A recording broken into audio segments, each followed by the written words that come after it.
7 ജില്ലകളിലെ പാചകവാതക വിതരണ പ്രതിസന്ധിക്ക് പരിഹാരം. എറണാകുളം അമ്പലമുകൾ BPCLലെ ട്രക്ക് ഡ്രൈവർമാരുടെ സമരം പിൻവലിച്ചു. ധാരണയായത് മാനേജ്മെന്റും കരാറുകാരും തൊഴിലാളി നേതാക്കളും നടത്തിയ ചർച്ചയിൽ.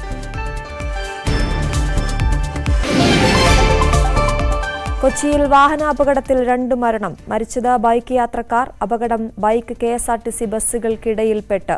തൃശൂർ കുന്നംകുളത്ത് KSRTC ബസ്സും ടോറസ് ലോറിയും കൂട്ടിയിടിച്ച് അപകടം. 16 പേർക്ക് പരിക്ക്.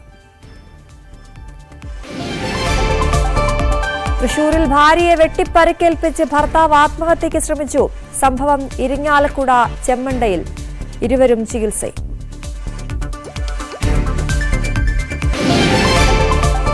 സംസ്ഥാനത്ത് കനത്ത ചൂടിന് നേരിയ ശമനം. പലയിടത്തും വേനൽ മഴ ലഭിച്ചു. ഇന്ന് തൃശൂർ, പാലക്കാട്, മലപ്പുറം ജില്ലകളിൽ ഒറ്റപ്പെട്ട മഴയ്ക്ക് സാധ്യത.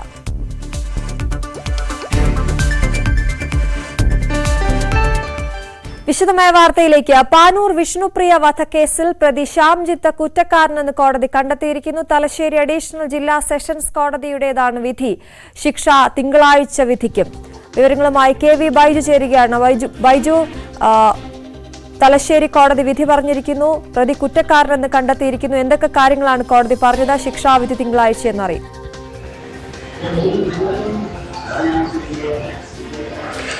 അശ്വതി, തീർച്ചയായും പ്രണയപ്പകയിൽ അതിനീചമായ ഒരു കൊലപാതകത്തിന് ഒടുവിൽ ഇപ്പോൾ വിധി വന്നിരിക്കുന്നു. പ്രതി ശ്യാംജിത്ത് കുറ്റക്കാരനാണെന്ന്. എന്തായാലും ഇതിന്റെ ശിക്ഷാവിധി തിങ്കളാഴ്ചയാണ് ഉണ്ടാവുക. ഇതിലെ മേലുള്ള വാദങ്ങളെല്ലാം ഇപ്പോൾ പൂർത്തിയായി. എന്തായാലും 2022 ഒക്ടോബർ 22 നാടിനെ നടുക്കിയ, അതായത് മനസാക്ഷ്യത്തിന് നടുക്കിയ ഈ കൊലപാതകം നടന്നത്. ഈ വിഷ്ണുപ്രിയ വീഡിയോ കോളിൽ തന്റെ സുഹൃത്തുമായി സംസാരിച്ചു കൊണ്ടിരിക്കുന്നതിനിടയിലാണ് ഇത്തരത്തിൽ ഈ പ്രതിയായ ശ്യാംജിത്ത് ചുറ്റിക കൊണ്ട് തലക്കടിക്കുകയും കഴുത്തറുത്ത് കൊലപ്പെടുത്തുന്ന ഒരു സാഹചര്യം ഉണ്ടായിരുന്നത്. അതിന് മരിച്ചതിന് ശേഷവും കത്തിയെടുത്ത് കുത്തിപ്പരിക്കേൽപ്പിച്ചു. 29 മുറിവുകളാണ് ഈ വിഷ്ണുപ്രിയയുടെ ശരീരത്തിലുണ്ടായിരുന്നത്. അത്തരത്തിൽ വളരെ നീചമായ ഒരു കൊലപാതകം. ഈ കൊലപാതകത്തിലാണ് ഇപ്പോൾ പ്രതി കുറ്റക്കാരനാണെന്ന് കോടതി കണ്ടെത്തിയിരിക്കുന്നത്. തലശ്ശേരി ജില്ലാ അഡീഷണൽ സെഷൻസ് കോടതിയാണ് പ്രതി കുറ്റക്കാരനെന്ന് കണ്ടെത്തിയത്. ഇന്ന് ഇതിൽ ഏറ്റവും പ്രധാനമായും ഈ പ്രോസിക്യൂഷൻ വാദിച്ചത് പ്രതിക്ക് വധശിക്ഷ നൽകണം എന്നാണ്. അത്രത്തോളം നീചമായ ഒരു കൊലപാതകമാണ് നടത്തിയത്. ഏതെങ്കിലും തരത്തിലുള്ള ഒരു കുറ്റബോധം പ്രതിക്ക് ഇപ്പോഴും ഇല്ല എന്ന് പ്രോസിക്യൂഷൻ വാദിച്ചു. അതുകൊണ്ട് തന്നെ വധശിക്ഷ നൽകണമെന്നായിരുന്നു കോടതിയിൽ പ്രോസിക്യൂഷൻ വാദിച്ചത്. ഈ പെൺകുട്ടിയുടെ സഹോദരിയും ഒപ്പം മാതാവും ഇന്ന് കോടതിയിൽ എത്തിയിരുന്നു ഈ വിധി കേൾക്കാനായി. എന്തായാലും തിങ്കളാഴ്ചയാണ് ഇതിൽ വിധി പറയുക.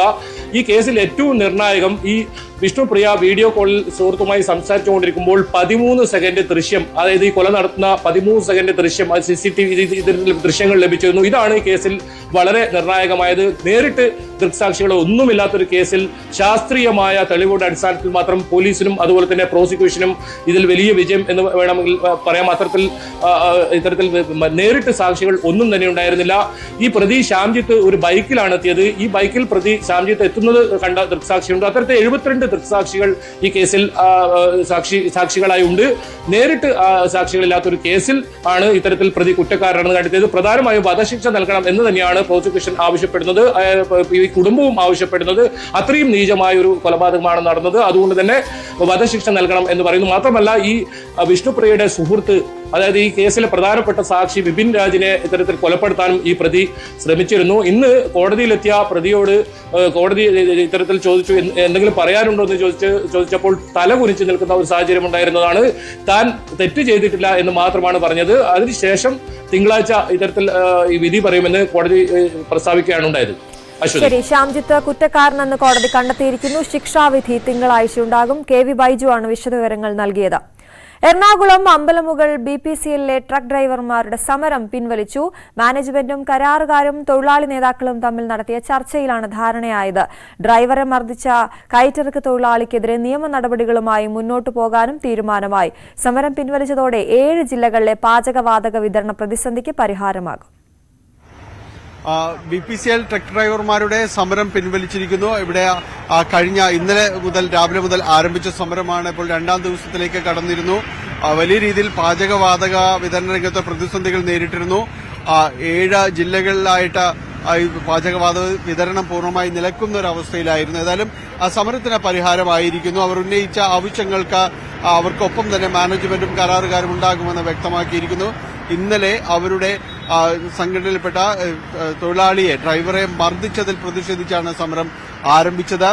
കൊടകരയിൽ വെച്ച് ഒരു ഗോഡൌണിലേക്ക് പാചകവാതക സിലിണ്ടറുകൾ ഇറക്കുന്നതുമായി ബന്ധപ്പെട്ടുകൊണ്ടുണ്ടായ തർക്കം, അതിൽ CIT യൂണിയനിൽപ്പെട്ട ഒരാൾ, കയറ്റിറക്ക തൊഴിലാളിയായ ഒരാൾ തന്നെ ഈ ഡ്രൈവറെ ക്രൂരമായി മർദ്ദിക്കുകയായിരുന്നു. ഇതിന്റെ ദൃശ്യങ്ങളടക്കം പുറത്തു വന്നിരുന്നു. എന്നിട്ടും പരാതി നൽകിയിട്ടും നടപടികളില്ലാത്ത സാഹചര്യത്തിലേക്ക് പോകുന്നതിനെ ചൊല്ലിയായിരുന്നു ഈ സമരം തുടങ്ങിയത്. ഏതാണ്ട് 200ഓളം ഡ്രൈവർമാർ ഈ പണിമുടക്കിൽ പങ്കെടുത്തിരുന്നു. 140ഓളം ലോഡുകൾ ഇന്നലെ തന്നെ തടസ്സപ്പെട്ടിരുന്നു. ഒറ്റ ദിവസം കൊണ്ട് തന്നെ തടസ്സപ്പെടുന്ന ഒരു അവസ്ഥയിലായിരുന്നു. ഇതിനുശേഷം ഇന്നും 2ാം ദിവസത്തിലേക്ക് സമരം നീളുന്നു. അത് വലിയ രീതിയിലുള്ള പ്രതിസന്ധികൾ സൃഷ്ടിക്കുന്നു എന്ന് മനസ്സിലായ ഒരു സാഹചര്യത്തിൽ കൂടിയാണ് ചർച്ചയിലേക്ക് നീങ്ങാനായിട്ട് തയ്യാറായത്. പ്രധാനപ്പെട്ട ആവശ്യം ഈ തൊഴിലാളിക്കെതിരെ നടപടിയെടുക്കുക, മർദ്ദനം അഴിച്ചുവിട്ട തൊഴിലാളിക്കെതിരെ നടപടിയെടുക്കുക എന്നൊരാവശ്യമായിരുന്നു ഉന്നയിച്ചിരുന്നത്. പോലീസിൽ പരാതിപ്പെട്ടിട്ടും നടപടികളില്ല എന്ന് പറഞ്ഞിരുന്നു. ഇതിനുശേഷമാണ് ഇപ്പോൾ ചർച്ചയിലേക്ക് വന്നത്. നമുക്കൊപ്പം തൊഴിലാളി നേതാക്കൾ കൂടി ചേരുന്നു. എന്താണ് ഇന്ന് നടന്ന ചർച്ചയിൽ പറഞ്ഞത്? ഇന്ന് നടന്ന ചർച്ചയിൽ പറഞ്ഞിരിക്കുന്നത് നമ്മള് ഇന്നലെ ഉണ്ടായ പ്രശ്നം ഉണ്ടാക്കിയ തൊഴിലാളികളെ സംഘടനയിൽ നിന്നും പുറത്താക്കിയെന്നാണ് പറഞ്ഞിരിക്കുന്നത്. അങ്ങനെ ഒരു ഇതാണ് നമുക്ക് തന്നിരിക്കുന്നത്. പിന്നെ അതേപോലെ ആ സ്ഥാപനത്തിൽ ഇനി ആ തൊഴിലാളികൾ ഒരു കാരണവശാൽ ആ കോമ്പൗണ്ടിന്റെ ഉള്ളിൽ കയറ്റില്ലെന്നുള്ള ഉറപ്പിലാണ് പിൻവലിച്ചിരിക്കുന്നത്. പിന്നെ പറഞ്ഞിരിക്കുന്നത് ഞങ്ങൾക്ക് ഇനി മറ്റുള്ള സ്ഥലങ്ങളിൽ പോയി കഴിഞ്ഞാൽ ഒരു കാരണവശാലും ഡ്രൈവർമാർക്കെതിരെ ഒരു വിഷയമില്ലാത്ത രീതിയിൽ ആ ഏജൻസി അതിന്റെ ഉത്തരവാദിത്തം ഏറ്റെടുത്ത് കൊള്ളാം എന്നുള്ള രീതിയിൽ ഇന്ന് സർക്കുലർ അയച്ചുകൊള്ളാം എന്നുള്ള ഒരു ഉറപ്പുമാണ് നമ്മളിപ്പോ ഇന്ന് ഈ സമരം പിൻവലിച്ചിരിക്കുന്നത്. അതെ, തൊഴിൽ സംരക്ഷണം നമുക്ക് കിട്ടുമെന്ന് പറഞ്ഞിരിക്കുന്നത്. ആ ഒരു ഉറപ്പിലാണ് നമ്മളിപ്പോ വീണ്ടും നമ്മൾ പുനരാരംഭിച്ചത് സർവീസ്. എത്ര ലോഡുകൾ ഇതുവരെ മുടങ്ങിയിട്ടുണ്ടാവും? ഇപ്പൊ നമ്മൾ ശരിക്കും ഇന്നലെ ഒരു ദിവസം 140 വണ്ടിയുടെ അടുത്ത് ലോഡാവുമായിരുന്നു ഇവിടെ. ഇപ്പൊ ഇന്നിപ്പോ രാവിലെ ഇത്ര നേരം ഒരു മണിക്കൂറിൽ 8 വണ്ടി വെച്ചാണ് ലോഡാവുന്നത്. ഇന്ന് രാവിലെ സർവീസ് തുടങ്ങി? ഇപ്പൊ തുടങ്ങിയിട്ടുള്ളൂ. രാവിലെ തുടങ്ങിയില്ല. രാവിലെ 6 മണിക്കാണ് ശരിക്കും തുടങ്ങേണ്ടത്. ഇപ്പൊ 9:30 ഇപ്പൊ തുടങ്ങിയിട്ടുള്ളൂ. സമരം പിൻവലിച്ചിരിക്കുന്നു. സമരം പിൻവലിച്ചിരിക്കുന്നു. അപ്പോൾ ലോഡുകൾ സാധാരണ രീതിയിലേക്ക് പോയി തുടങ്ങിയിരിക്കുന്നു എന്നതാണ്. തൊഴിലാളികൾ ഉന്നയിച്ച ആവശ്യങ്ങൾ അംഗീകരിക്കപ്പെട്ടിരിക്കുന്നു എന്നതാണ്. നമ്മൾ പ്രധാനമായിട്ട് 3 ആവശ്യങ്ങളായിരുന്നു ഉന്നയിച്ചത്. ഈ അതിക്രമം ചെയ്ത തൊഴിലാളികളെ ആ സ്ഥാപനത്തിൽ വെച്ചുകൊണ്ടിരിക്കാൻ പറ്റില്ല. കാരണം നമ്മൾ അങ്ങോട്ട് ലോഡുമായിട്ട് പോകുമ്പോൾ ഇനി അവരുമായിട്ട് ഫേസ് ചെയ്ത് സഹകരിക്കാൻ നമുക്ക് കഴിയില്ല. അതുകൊണ്ട് അവരെ ആ സ്ഥാനത്ത് നിന്ന് നീക്കം ചെയ്യണം. ആ ആവശ്യങ്ങൾ അംഗീകരിച്ച് പിന്നെ അവരുൾപ്പെട്ട തൊഴിൽ സംഘടനയിൽ നിന്നും അവരെ തിരിച്ചുവിട്ടു. പിന്നെ ഈ നിയമ നടപടികളുമായിട്ട് നമ്മൾ തീർച്ചയായിട്ടും മുമ്പോട്ട് പോകും. അപ്പോൾ അതിൽ എത്രയും പെട്ടെന്ന് ഈ പ്രതികളായവരെ നിയമത്തിന് മുമ്പിൽ ഹാജരാക്കാനും അവരെ അറസ്റ്റ് ചെയ്യുന്നതിലടക്കമുള്ള നടപടികളിലേക്ക് നീങ്ങാനും അതിന് ബന്ധപ്പെട്ട കേന്ദ്രങ്ങളിൽ നിന്ന് നമുക്കറിയാം. പിന്നെ മേലില് ഇതുപോലെ ഒരു ഏജൻസിയിലും ലോഡുമായി ചെല്ലുന്ന ഡ്രൈവർമാർക്ക് ഇതുപോലെയുള്ള തിക്ത അനുഭവം ഉണ്ടാകാതിരിക്കാൻ കമ്പനിയുടെ ഭാഗത്തുനിന്ന് കമ്പനി ഓരോ സർക്കുലറായിട്ട് ഓരോ ഏജൻസിക്കും അയക്കാമെന്ന ഒരു ഉറപ്പും നമുക്ക് നൽകിയിട്ടുണ്ട്. എന്തായാലും സമരം പിൻവലിച്ചിരിക്കുന്നു. ഇപ്പോഴുള്ള ഈ ലോഡുകളെല്ലാം തന്നെ വൈകാതെ തന്നെ ഇവിടെ നിന്ന് പുറത്തേക്ക് പോകും. തൊഴിലാളികൾക്ക് ഇതുമായി വിതരണത്തിന് പോകുന്ന തൊഴിലാളികൾക്ക് യാതൊരു രീതിയിലുമുള്ള ബുദ്ധിമുട്ടുകൾ ഉണ്ടാകരുത് എന്ന ഒരു ആവശ്യം മുന്നോട്ട് വെച്ചിരുന്നു. അത് ഇപ്പോൾ ധാരണയായിരിക്കുന്നു. അത്തരത്തിലുള്ള ഭീഷണികളോ സാഹചര്യങ്ങളോ ഇനി ഉണ്ടാകില്ല എന്നൊരു ഉറപ്പിലാണ് തൊഴിലാളികൾ സമരം പിൻവലിച്ചിരിക്കുന്നത്. BPCL തുടർന്ന് വന്നിരുന്ന സമരം ഇപ്പോൾ അവസാനിച്ചിരിക്കുന്നു എന്നതാണ്. കൊച്ചി അമ്പലമുകളിൽ നിന്ന് ക്യാമറമാൻ മനോജിനൊപ്പം ഡാനി പോൾ, ന്യൂസ് 18. മറ്റൊരു പ്രധാനപ്പെട്ട വാർത്തയിലേക്ക്. ജസ്ന തിരോധാന കേസിൽ തുടരന്വേഷണം പ്രഖ്യാപിച്ച് കോടതി. തിരുവനന്തപുരം CJM കോടതിയാണ് ഉത്തരവിട്ടത്. ജസ്നയുടെ പിതാവിന്റെ ഹർജിയിലാണ് നടപടി. VV വിനോദ് ചേരുന്നു വാർത്തയുടെ വിശദാംശങ്ങളുമായി. വിനോദ്, വളരെ പ്രധാനപ്പെട്ട ചില തെളിവുകൾ അന്വേഷണ സംഘം വിട്ടുപോയി എന്നതായിരുന്നു പിതാവിന്റെ പ്രധാനപ്പെട്ട ആവശ്യം. അത് അംഗീകരിച്ചുകൊണ്ടാണ് ഇപ്പോൾ തുടരന്വേഷണത്തിന് ഉത്തരവിട്ടിരിക്കുന്നത്. എന്തൊക്കെയാണ് വിവരങ്ങൾ?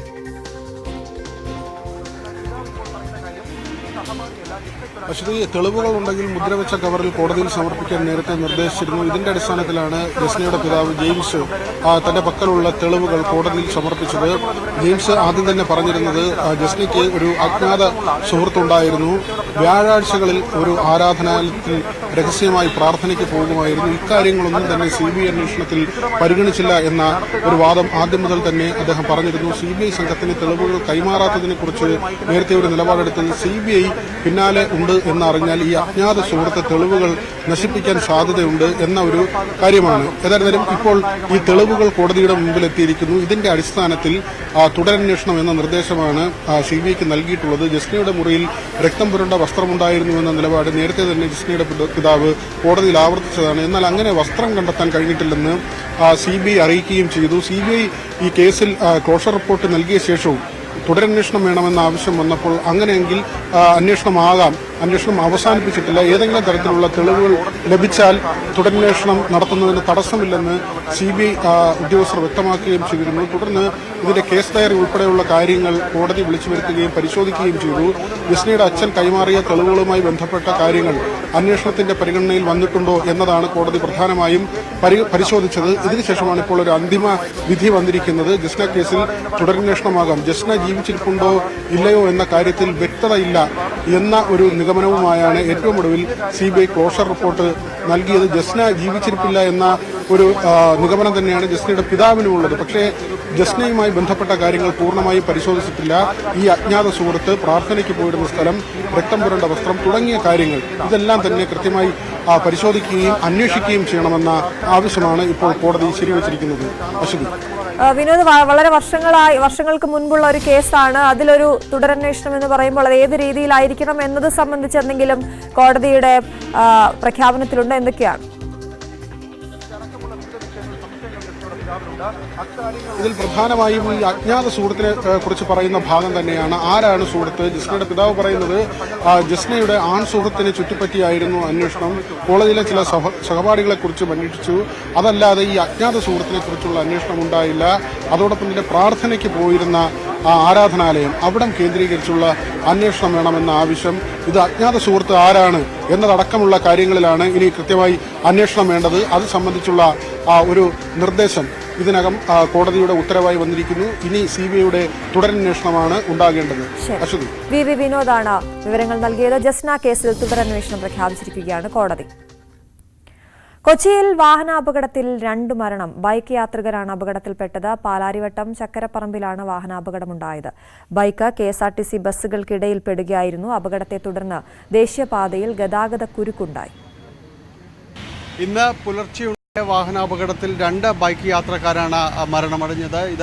ഇപ്പോൾ ഈ സ്ഥലത്ത് നിന്ന് ബസ്സുകൾ നീക്കം ചെയ്യുന്നതിൻ്റെ ഒരു ദൃശ്യങ്ങളാണ്. മണിക്കൂറുകൾ ഗതാഗത സ്തംഭനമുണ്ടായിരുന്നു. ഇന്ന് രാവിലെ 6:30 അപകടമുണ്ടായത്. തിരുവനന്തപുരം ഭാഗത്തേക്ക് പോവുകയായിരുന്ന ഗരുഡ സ്കാനിയ ബസ് ഇവിടെ നിർത്തിയിട്ടിരുന്ന സ്റ്റോപ്പിൽ നിർത്തിയിട്ടിരുന്ന KSRTCയുടെ തന്നെ ഓർഡിനറി ബസ്സുമായിട്ട് ഇടിക്കുകയായിരുന്നു. ഇതിനിടയിൽപ്പെട്ടാണ് ബൈക്ക് യാത്രക്കാരായ 2 യുവാക്കൾ മരിച്ചത്. തൽക്ഷണം അവർ ഇവിടെ സംഭവ സ്ഥലത്ത് വെച്ച് തന്നെ മരിച്ചു എന്നാണ് ദൃക്സാക്ഷികളടക്കം പറയുന്നത്. ഇതിൽ ഇവിടെ KSRTC ബസ് നിർത്തിയിട്ടിരുന്ന KSRTC ബസ്സിനെ മറികടന്നുകൊണ്ട് പോകുവാൻ സ്കാനിയ ബസ് ശ്രമിക്കുന്നു. പക്ഷേ അവരൊരു വേഗ നിയന്ത്രണം തെറ്റി ബ്രേക്ക് അമർത്തിയെങ്കിലും അവർക്ക് പിടിച്ചു നിർത്തുവാനായിട്ട് സാധിച്ചിരുന്നില്ല. ഇവിടെ ഉണ്ടായിരുന്നാണോ സമയത്ത്? എന്താ സംഭവിക്കുന്നത് കണ്ടിരുന്നോ?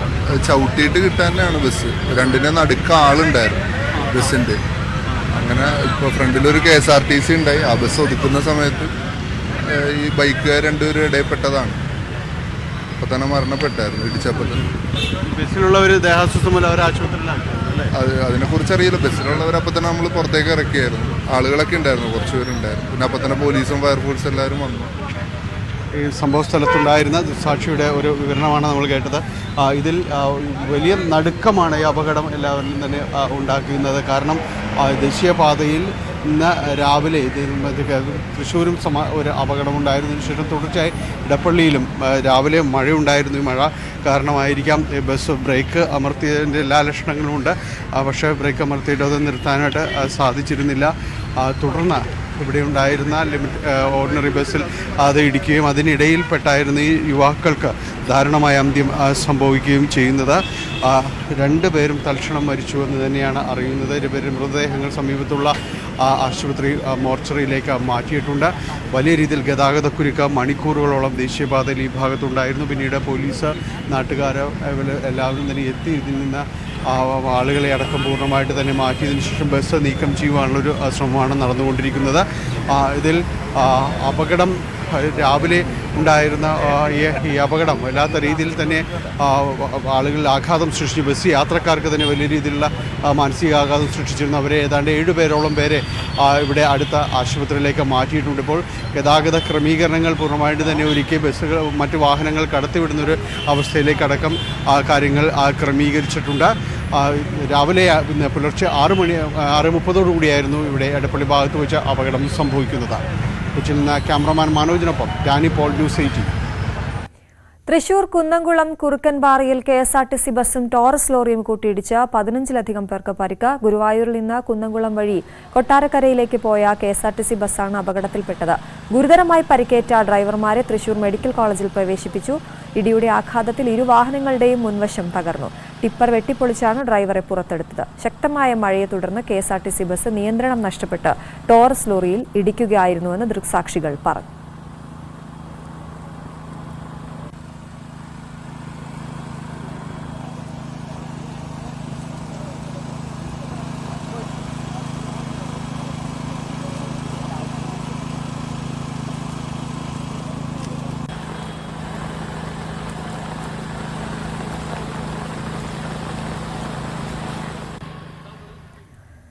തൃശൂർ ഇരിങ്ങാലക്കുടയിൽ ഭാര്യയെ വെട്ടിപ്പരിക്കേൽപ്പിച്ച് ഭർത്താവ് ആത്മഹത്യയ്ക്ക് ശ്രമിച്ചു.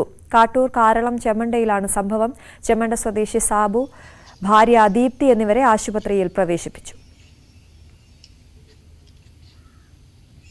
പത്തനംതിട്ട വടശ്ശേരിക്കരയിൽ അജ്ഞാതർ വീടിന് തീയിട്ടു. പേഴുംപാറയിൽ 17 ഏക്കർ കോളനിയിലെ രാജ്കുമാറിന്റെ വീടിനാണ് തീവച്ചത്. വീട്ടുമുറ്റത്ത് ബൈക്കിനും തീയിട്ടു. രാത്രിയിലാണ് വീടിന് തീയിട്ടത്. വീട്ടിൽ ആളില്ലായിരുന്നതിനാൽ അപകടം ഒഴിവായി.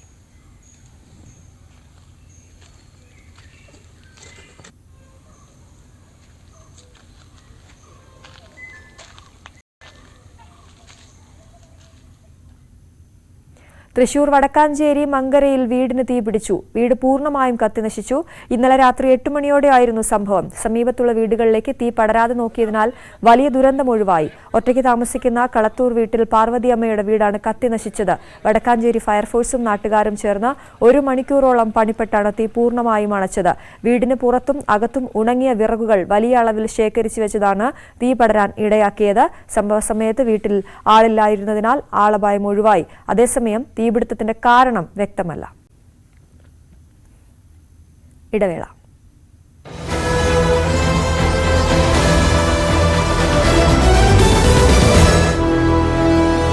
പൊൻകതിർ പൊട്ട് സോഫ്റ്റ് ആകാൻ അങ്ങനെ പോലീസ് നടത്തിയ അന്വേഷണത്തിലാണ് ഈ അബ്ദുൾ റോഷനിലേക്ക് ഇവരുടെ അന്വേഷണം ചെന്നെത്തുന്നത്.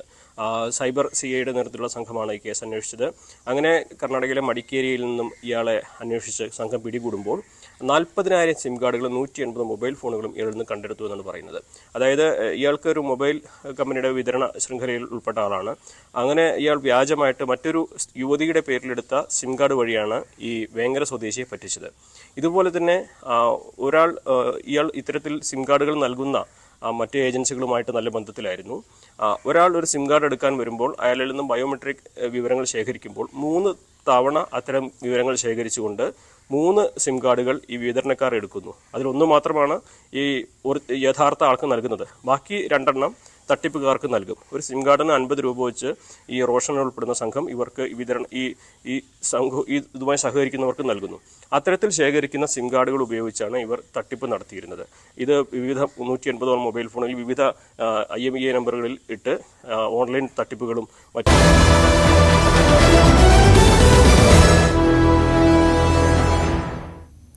ഡ്രൈവിംഗ് ടെസ്റ്റ് പരിഷ്കരണത്തിനെതിരെ പ്രതിഷേധം തുടരുന്നു. തിരുവനന്തപുരത്തും തൃശൂരും അടക്കം സംസ്ഥാനത്തെ വിവിധയിടങ്ങളിൽ ഡ്രൈവിംഗ് സ്കൂൾ ഉടമകൾ പ്രതിഷേധിച്ചു.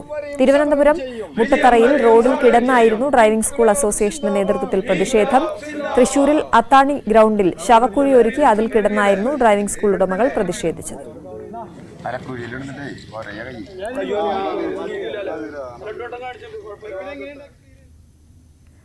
തൃശൂരിൽ ജപ്തിക്കായി ബാങ്കുകാർ എത്തുന്നതിന് മുമ്പ് ഗൃഹനാഥനെ കരുതൽ തടങ്കലിലാക്കി. പുത്തൻപേടിക സ്വദേശി സുരേഷിനെയാണ് അന്തിക്കാട് പോലീസ് കസ്റ്റഡിയിലെടുത്തത്.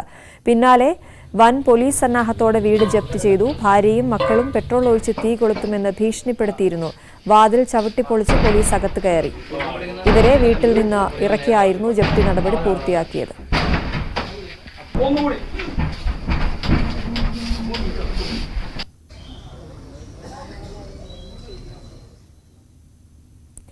വേനൽ ചൂടിലും കോന്നി ആനത്താവളത്തിൽ സഞ്ചാരികളുടെ തിരക്ക് ഏറുകയാണ്. ആനകളെ കാണാനും തണൽ മരങ്ങളുടെ ചുവട്ടിൽ വിശ്രമിക്കാനുമാണ് സഞ്ചാരികൾ കുടുംബത്തോടെ എത്തുന്നത്.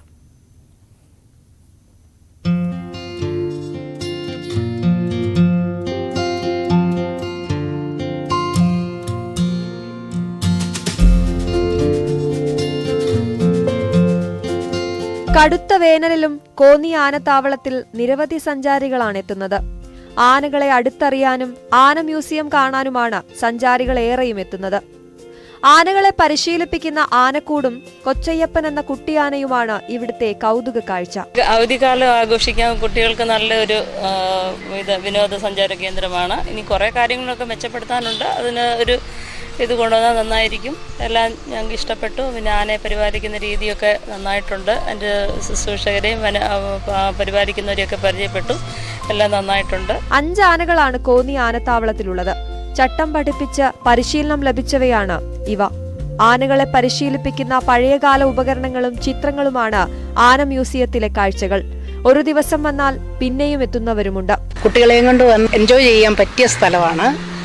പിള്ളേർക്ക് കുട്ടികൾക്കൊക്കെ നല്ല എൻജോയ്മെൻ്റ് ഉണ്ട്. ആനകളുണ്ട്. ആനയെ നല്ലപോലെ പരിപാലിക്കുന്നു. പിന്നെ നല്ല പച്ചപ്പുണ്ട്. കടുത്ത വേനലിൽ ചൂടിൽ തണൽ മരങ്ങളുടെ ചുവട്ടിലിരുന്ന് വിശ്രമിക്കാനായി എത്തുന്നവരുമുണ്ട്. കുട്ടികളുടെ വിനോദത്തിനായി പാർക്കും ആനത്താവളത്തിൽ സജ്ജമാക്കിയിട്ടുണ്ട്. സഞ്ചാരികളുടെ തിരക്ക് വർദ്ധിച്ചതോടെ ആനത്താവളത്തിലെ വരുമാനത്തിലും വർധനവുണ്ട്. ന്യൂസ് 18 പത്തനംതിട്ട. ഇടുക്കി വാഗമൺ അഡ്വഞ്ചർ പാർക്കിൽ നടന്നുവരുന്ന പുഷ്പമേള ശ്രദ്ധേയമാകുന്നു. ഈ മാസം 12 വരെയാണ് പുഷ്പമേള. വാഗമൺ പാർക്കിൽ പുഷ്പമേള തുടരുകയാണ്. കഴിഞ്ഞ ഞായറാഴ്ച മാത്രം 3500 പേരാണ് മേളയിലേക്ക് എത്തിയത്. രാവിലെ 9 മുതൽ വൈകിട്ട് 9 മണി വരെയാണ് പ്രവേശനം. പുഷ്പമേള ആസ്വാദനത്തിനോടൊപ്പം മറ്റ് വിനോദ ഉപാധികൾ കൂടിയുണ്ട്. വൈദ്യുത ദീപാലങ്കാരങ്ങളുടെ അകമ്പടിയോടെ വിവിധ ഫോട്ടോ പോയിന്റുകളും മ്യൂസിക്കൽ ഫൗണ്ടും സജ്ജമാക്കിയിട്ടുണ്ട്. അന്താരാഷ്ട്ര വിനോദസഞ്ചാര കേന്ദ്രമായി വളർന്നു വന്നുകൊണ്ടിരിക്കുന്ന വാഗമണ്ണിൽ മെയ് മാസം 4-ാം തീയതി മുതൽ 12-ാം തീയതി വരെ പുഷ്പമേള സംഘടിപ്പിച്ചിരിക്കുകയാണ്. വിവിധ രാജ്യങ്ങളിൽ നിന്നും കൊണ്ടുവന്നിട്ടുള്ള വിവിധ തരത്തിലുള്ള ചെടികൾ നയനമനോഹരമായ ഒരു കാഴ്ചാനുഭൂതിയാണ് സഞ്ചാരികൾക്ക് നൽകിയിട്ടുള്ളത്. കൂടാതെ എല്ലാ ദിവസവും വൈകുന്നേരമുള്ള മ്യൂസിക് ഫൗണ്ട്, സംഗീത ജലധാര ഇതിനോടകം തന്നെ സഞ്ചാരികൾക്കേറെ പ്രിയങ്കരമായി കഴിഞ്ഞിരിക്കുന്നു. വർണ്ണസാന്ദ്രമായ ഫോട്ടോഷോപ്പുകൾ ഇതിന്റെ ഭാഗമായി ഒരുക്കിയിട്ടുണ്ട്. ഇതെല്ലാം സഞ്ചാരികൾക്ക് ഏറെ പ്രിയങ്കരമായിട്ടുള്ളതാണെന്നാണ് ഞങ്ങൾ പ്രതീക്ഷിക്കുന്നത്. വാഗമണ്ണിന്റെ ടൂറിസം സാധ്യതകൾ പ്രയോജനപ്പെടുത്തി കൂടുതൽ സഞ്ചാരികളെ ഇവിടേക്ക് ആകർഷിക്കുകയാണ് ഉദ്ദേശം. DDPCയുടെ വാഗമൺ അഡ്വഞ്ചർ പാർക്കിലുള്ള ഫ്ലവർ ഗാർഡനിലാണ് മേള. വിവിധ രാജ്യങ്ങളിൽ നിന്നുമുള്ള വ്യത്യസ്ത പുഷ്പങ്ങൾ മേളയിലുണ്ട്. സസ്യങ്ങളുടെ പ്രദർശനം, കുട്ടികളുടെ park, photoshoot point, musical foundation show എന്നിവയാണ് ഒരുക്കിയിട്ടുള്ളത്. ന്യൂസ് 18 ഇടുക്കി. ഇടുക്കിയിലെ അണക്കെട്ടുകളിൽ ജലനിരപ്പ് ക്രമാതീതമായി കുറയുകയാണ്. മിക്ക അണക്കെട്ടുകളിലും സംഭരണശേഷിയുടെ 40% താഴെ മാത്രമാണ് വെള്ളമുള്ളത്. തുടർച്ചയായി വേനൽ മഴ ലഭിച്ചില്ലെങ്കിൽ വലിയ പ്രതിസന്ധിയുണ്ടാകും. കഴിഞ്ഞ ദിവസത്തെ കണക്ക് പ്രകാരം ഇടുക്കിയിലെ ജലനിരപ്പ് 2335.78 അടിയാണ്. സംഭരണശേഷിയുടെ 34.36% മാത്രം വെള്ളമാണ് ഇടുക്കിയിലുള്ളത്. ഇടുക്കിയുടെ ഡൈവേർഷൻ ഡാമായ കല്ലാർ പൂർണ്ണമായും വറ്റിവരണ്ടു. ഇരട്ടയാറിൽ 20% താഴെയാണ് ജലനിരപ്പ്. പന്നിയാർ ജലവൈദ്യുത പദ്ധതിയുടെ ഭാഗമായ പൊന്മുടിയിൽ 36.81% വെള്ളമാണുള്ളത്. ഏതാനും ആഴ്ചകൾക്ക് മുൻപ് പന്നിയാർ പദ്ധതിയുടെ ഭാഗമായ ആനിയിറങ്കൽ ഡാം തുറന്നുവിട്ട് പൊന്മുടിയിലേക്ക് വെള്ളം എത്തിച്ചിരുന്നു. പന്നിയാർ പവർ ഹൗസിന്റെ ഭാഗമായിട്ട് നമുക്ക് 2 ഡാമുകളാണുള്ളത്. ആനിയിറങ്കൽ ഡാമും പൊന്മുടി ഡാമും. ആനിയിറങ്കൽ ഡാം പൊന്മുടി ഡാമിലേക്ക് വെള്ളം കൊണ്ടുവരുന്നതിന് വേനൽക്കാലത്ത് വെള്ളം കൊണ്ടുവരുന്നതിനുള്ള സ്റ്റോറേജ് ഡാമാണ്. അത് നമ്മൾ കഴിഞ്ഞ മാർച്ച് മാസത്തിൽ ആദ്യത്തിൽ തുറന്നിട്ടുണ്ട്. അവിടെ നിന്നുള്ള വെള്ളം പൊന്മുടിയിലേക്ക് വരുന്നുണ്ട്. പക്ഷേ സമീപ പ്രദേശങ്ങളിൽ മഴ പെയ്തെങ്കിലും പൊന്മുടിയിൽ കഴിഞ്ഞ വർഷത്തേക്കാളും വെള്ളത്തിൻ്റെ അളവ് വളരെ കുറവാണ്. കുണ്ടള ഡാമിലെ വെള്ളമാണ് ഇപ്പോൾ മാട്ടുപ്പെട്ടിയിലേക്ക് ഒഴുക്കിക്കൊണ്ടിരിക്കുന്നത്. അവിടെയും പവർ ജനറേഷൻ, പള്ളിവാസൽ പവർ ഹൗസിൻ്റെ പവർ ജനറേഷന് വേണ്ടിയിട്ട് ഉപയോഗിച്ചുകൊണ്ടിരിക്കുന്നു. അവിടുത്തെ ലെവൽ ഏകദേശം ഒരുപോലെയാണ് നിൽക്കുന്നത്. പക്ഷെ പൊന്മുടിയിലെ ഇതിൽ നമുക്ക് നല്ല രീതിയിൽ വെള്ളത്തിൻ്റെ കുറവുണ്ട്. അപ്പോൾ വേനൽ മഴ നമുക്ക് കിട്ടിയിട്ടുണ്ടെങ്കിൽ മാത്രമാണ് ഇനി മുന്നോട്ട് നമുക്ക് പോകാൻ പറ്റുള്ളൂ. ചെറുകിട അണക്കെട്ടുകളായ മാട്ടുപ്പെട്ടി, കുണ്ടള, കല്ലാർകുട്ടി അണക്കെട്ടുകളിൽ 50% മുകളിൽ വെള്ളമുണ്ട്. കുണ്ടളയിൽ 70.46%, കല്ലാർകുട്ടിയിൽ 74.03%, മാട്ടുപ്പെട്ടിയിൽ 53.57% വെള്ളമുണ്ട്. കഴിഞ്ഞ മഴക്കാലങ്ങളിൽ അണക്കെട്ടുകളിൽ അടിഞ്ഞുകൂടിയ മണ്ണും ചെളിയും നീക്കം ചെയ്യാത്തതിനാൽ മിക്ക അണക്കെട്ടുകളിലെയും സംഭരണശേഷിയിൽ കാര്യമായ വ്യത്യാസമുണ്ടെന്നും ആരോപണമുയരുന്നു. കഴിഞ്ഞ ദിവസങ്ങളിൽ ഇടുക്കിയിൽ വേനൽ മഴ ലഭിച്ചെങ്കിലും അണക്കെട്ടുകളിലേക്ക് കാര്യമായ വെള്ളം ഒഴുകിയെത്തിയില്ല. News 18 Idukki. All India cricket ഫെസ്റ്റിവലിൽ അറ്റ്ലസ് UTC കുവൈറ്റ് ജേതാക്കളായി. ഫൈനലിൽ തനിമ തൃശൂരിനെ 34 റൺസിന് പരാജയപ്പെടുത്തി. ചാമ്പ്യന്മാർക്ക് 4 ലക്ഷം രൂപയും കോടിയേരി ബാലകൃഷ്ണൻ മെമ്മോറിയൽ ട്രോഫിയും സമ്മാനിച്ചു. റണ്ണേഴ്സ് അപ്പിന് 2 ലക്ഷമാണ് സമ്മാനത്തുക. സമാപന ചടങ്ങിൽ IPL താരം ബേസിൽ തമ്പി, നടൻ സാജു നവോദയ, മുഖ്യ സംഘാടകൻ ഷാജുദ്ദീൻ പടന്ന എന്നിവർ പങ്കെടുത്തു. തൃപ്പൂണിത്തുറ ഓവൽ പാലസ് ഗ്രൗണ്ടിൽ നടന്ന ടൂർണമെന്റിൽ ലക്ഷദ്വീപിൽ നിന്നടക്കം 16 ടീമുകൾ പങ്കെടുത്തു. ഇനി ഇന്നത്തെ സ്വർണം വെള്ളി നിരക്കുകൾ. കവിത ഗോൾഡ് ആൻഡ് ഡയമണ്ട്സ് ഇന്നത്തെ സ്വർണം വെള്ളി നിരക്കുകൾ നിങ്ങൾക്കായി സമർപ്പിക്കുന്നത്. വലിയ സ്വപ്നങ്ങൾ, വലിയ സന്തോഷങ്ങൾ, വലിയ collection. Kavitha gold and diamonds. സ്വർണം 22 ക്യാരറ്റ് ഗ്രാമിന് 6590 രൂപ, പവന് 52,720 രൂപ. 18 ക്യാരറ്റ് ഗ്രാമിന് 5510 രൂപ, പവന് 44,080 രൂപ. വെള്ളി ഗ്രാമിന് 89 രൂപ, കിലോയ്ക്ക് 89,000 രൂപ. കവിത ഗോൾഡ് ആൻഡ് ഡയമണ്ട്സ് ഇന്നത്തെ സ്വർണം വെള്ളി നിരക്കുകൾ നിങ്ങൾക്കായി സമർപ്പിക്കുന്നത്. വലിയ സ്വപ്നങ്ങൾ, വലിയ സന്തോഷങ്ങൾ, വലിയ collection. Kavitha gold and diamonds. സകലമാന കേരളം പൂർണ്ണമാകുന്നു. നമസ്കാരം.